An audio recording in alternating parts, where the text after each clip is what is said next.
বাবু BBT ভালো ভালো চিনিস? দাঁড়া দাঁড়া দাঁড়া দাঁড়া, তুই বিবিটি ভালো ভালো চিনিস? চিনিস চিনিস? কোথায় বাড়ি বাড়ি জানিস? বাস বাস, চেনা না কোথায় বাড়ি বাড়ি ভাইজান, বুঝতে পারছেন তো? ওকে জিজ্ঞেস করে যে টেপ টেপারি চিনিস? বলে টেপ দেখি, হ্যাঁ হ্যাঁ আমরা একটা বাড়ি বাড়ি পড়ে আছে দেখি, এলসিডি ব্যাটারি দেখেছিস? এরা বোধহয় সিডিও দেখে, বোঝাবার জন্য বলছি। বিপিটি ভালো কারো খালার নাম নয়, ওটা একটা গানের চ্যানেল। এই যেমন সব চ্যানেল দেখতে পাচ্ছ, একটা চ্যানেল, ওটা একটা গানের চ্যানেল, রেডিওই করে, কানের কাছে নিয়ে এরকম ঘোরাঘুরি হয়। মুই গাই অনেক অনেক করতে আকাশবাণী কলকাতা সূর্যের ত্রিপদী ভারতী শাস্ত্রীয় সঙ্গীতের অনুষ্ঠান পরিচালনা করছেন শৈলেশ দাশগুপ্ত। ট্যাং ট্যাং ট্যাং ট্যাং করে আরম্ভ হয়। এমনই হতে হতে নাকি এখনকার যুবকেরা বুঝবে না, তখন সিনেমা দেখতে যেতে হতো ভাঙড়ে। কি গো ভুল বলছিলেন?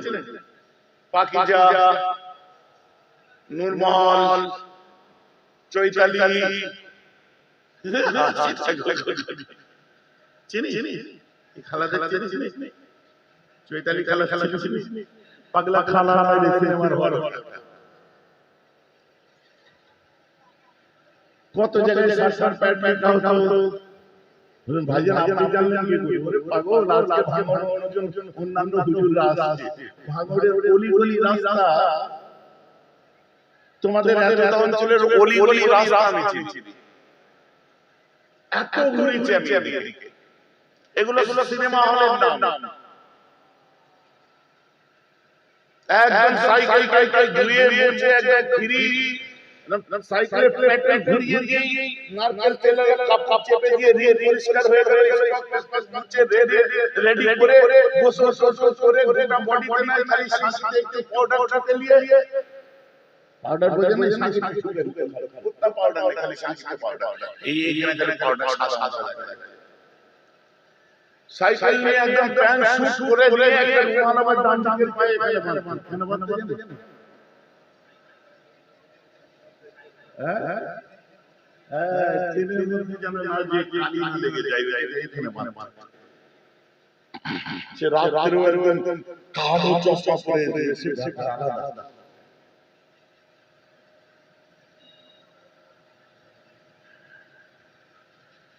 এখন সিনেমার হল হয়ে গেছে, ভালো হয়েছে না খারাপ হয়েছে? আপনারা অনেকে বলবেন খারাপ হয়েছে, কেন বলবেন? এখন ঘরে ঘরে টিভিও চলে না, মানে এখন হাতে হাতে মোবাইল আসতে পারে, হাতে হাতে মোবাইল। কিন্তু আমি প্রশ্ন করি আমার যুবকদের, আমি চ্যালেঞ্জ করে বলতে পারি, হাতে হাতে মোবাইল আসতে পারে, হাতে হাতে সিনেমা এসে যেতে পারে, কিন্তু এই ছেলেগুলো কবে একটানা বসে 3 ঘন্টা মোবাইলে সিনেমা দেখাতে পারবেন? সব এদের চ্যানেলগুলোকে সাবস্ক্রাইব করে রেখে দিয়েছে, কাজ চলছে, ওদিকে ওয়াচ চলছে, কারো না কারো ওয়াচ চলছে, না হলে গল্প চলছে। রাতে শোয়ার সময় কানের কাছে লাগিয়ে দিল, হয় আমার, না হলে কোনো ভাইয়ের ওয়াচ চালিয়ে দিল, কোনো আলেম যার পছন্দ মতো আলেমের ওয়াচ চালিয়ে দিল, শুনতে শুনতে ঘুমিয়ে যাচ্ছে, যে ওয়াচ চলে যাচ্ছে। কথা ঠিক বলছি না ভুল বলছি? হ্যাঁ, যেমন আখেরি জামানায় চলছে, আল্লাহ আমাদেরকে ধরবে। মাগরিবের নামাজের পর চায়ের দোকানে গিয়ে কি করতে বলবো? চা খেতে হচ্ছে, সে নাই চা খেতে গিয়ে আর কই কোনার নাকি একটা চৌকো বাক্সি দেখছিলি? হ্যাঁ,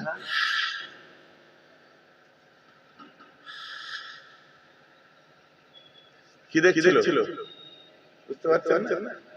আরে সেই সব জওয়ানি মনে পড়ে যাচ্ছে, হাতিমের সাথে লাগানো আছে। চাচা চুমুক দিচ্ছে আর মেরে স্বপ্ন কে রানী কে ভাই চাচা আজ যুবক বলে চাচা তুমি কি করছো এটা?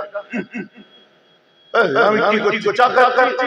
ওই দিকে দেখে ওই হারাম চালিয়েছে বলে তো আমি দিচ্ছি, চালাই আমার কর্তব্য, খালি চালাবে, ওই হারাম করব না হবে তোমার। হঠাৎ পূজার বাস চলে গেল, ফাঁকা মাঠের ধার দিয়ে সাইকেলে প্যাটেল করে আসছে, আর ওই দূর থেকে মাইকে একটা গানের আওয়াজ করে ভাসতে ভাসতে তোমার কানে এসে পৌঁছাচ্ছে, তুমি সাইকেল চালাচ্ছ আর কানে আওয়াজ।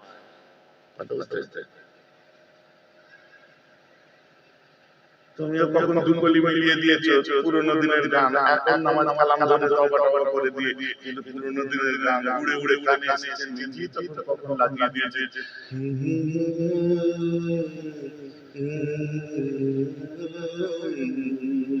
আস্তাগফিরুল্লাহ, আস্তাগফিরুল্লাহ, কথাটা আমার বুঝতে পারছেন না? ও তওবা করে দিয়েছে, কিন্তু গুনাহ হচ্ছে কিনা? আল্লাহ বলছে গুনাহ হয়ে গেছে, শাস্তি নেওয়ার জন্য তৈরি হয়ে যাও। আমরা বলবো আল্লাহ শাস্তি দেবেন না, গুনাহ করে ফেলেছি, আল্লাহ আমাদেরকে maaf করে দিন। কেন তুই গুনাহ করেছিস সেখানে শাস্তি নে? আল্লাহ বলছে শাস্তি নেওয়ার মতো ক্ষমতা, শক্তি, সাহস কোথায় আমাদের নাই। তুই যে গুনাহ করেছিস হয়ে গেছে, আল্লাহ করব, তাহলে এখানে শাস্তি নে। আমরা বলবো না, আল্লাহ শাস্তি আমরা নিতে পারবো না, তোমার শাস্তি বড় ভয়ঙ্কর কঠিন, আল্লাহ সহ্য করতে পারবো না। আল্লাহ তাহলে গুনাহ করলি কেন? আল্লাহ হয়ে গেছে, কি হয়ে গেছে? আল্লাহ অনিচ্ছার সত্ত্বেও গুনাহ হচ্ছে, গুনাহ করার ইচ্ছা নেই, হঠাৎ গুনাহ হয়ে যাচ্ছে, চোখ চড়ে যাচ্ছে, কান চলে যাচ্ছে, কি করব? তাহলে শাস্তি নেই, আল্লাহ শাস্তি দেবেন আমাদের। কিন্তু একটা প্রশ্ন করি, আমার আল্লাহ আপনি আমাদের মুরব্বিদের গুনাহ জমানোর জন্য দেন নাই, ওই পুরোগুলো জমানে আপনি আমাদের জন্য দেন নাই, যখন কালা বিয়া আবিষ্কার হয়নি। হ্যাঁ, পাকে পাকে দিকে দিয়ে দাও তো। এই মুরব্বিদের জমানায় কালা বিয়া আবিষ্কার হয়নি, সিডি আবিষ্কার হয়নি, টিভি আবিষ্কার হয়নি, মোবাইল আবিষ্কার হয়নি। কথা বুঝতে পারছেন? ওইদিকে না বাবা, এইদিকে দিয়ে দাও, হ্যাঁ গুড গুড, ঠিক আছে দাও দাও, এর বাঁদিকে ঘোরাও, আরেকটু ঘোরাও,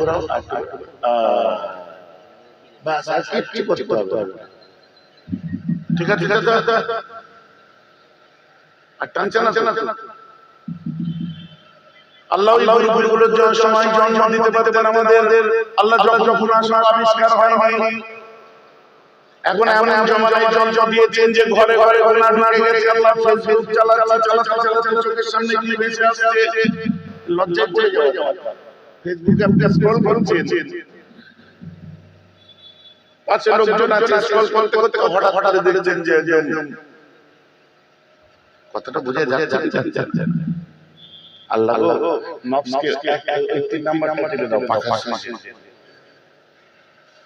আল্লাহ এমন সময় আমাদের জন্ম দিয়েছেন, সব গুনাহ আবিষ্কার হয়ে গেছে, কোনো গুনাহ আবিষ্কার হতে আর বাকি নেই, তাই একটু গুনাহ করে ফেলেছে। আল্লাহ বলছেন শাস্তি দেওয়ার জন্য তৈরি হয়ে যা। আল্লাহ শাস্তি আপনি দেবেন। আল্লাহ আপনি আমাদের একটা সালিম দিয়েছেন, আমরা গুনাহ করে ফেলেছি, যে যাও তাহলে লা তাকনাতু মির রাহমাতিল্লাহ, আমার কোরআনে বলে দিয়েছি পাহাড় সমান গুনাহ করে ফেললেও আমার দয়া থেকে কখনো নিরাশ হয়ে যাবে না। যারা রাতের অন্ধকারে যখন লাইল রাতের শেষ লগ্নে চলে যাও, নিজের গুনাহ নাটাকে খেয়াল কর, আমি আমার দরবারে তওবা ইস্তিগফার কর, সিজদায় পড়ে আমার মাঝে কাঁদা, বল আল্লাহ আমার ভুল হয়ে গেছে, দুপুরটা চোখের পানি ফেল, আমি আল্লাহ তোমাকে মাফ করে দেব। আল্লাহ চোখের পানি আসে না, পাথর হয়ে গেছে। আমরা বোম দেখেছি, গুলি দেখেছি, মার দেখেছি, লড়াই দেখেছি, মার্ডার দেখেছি।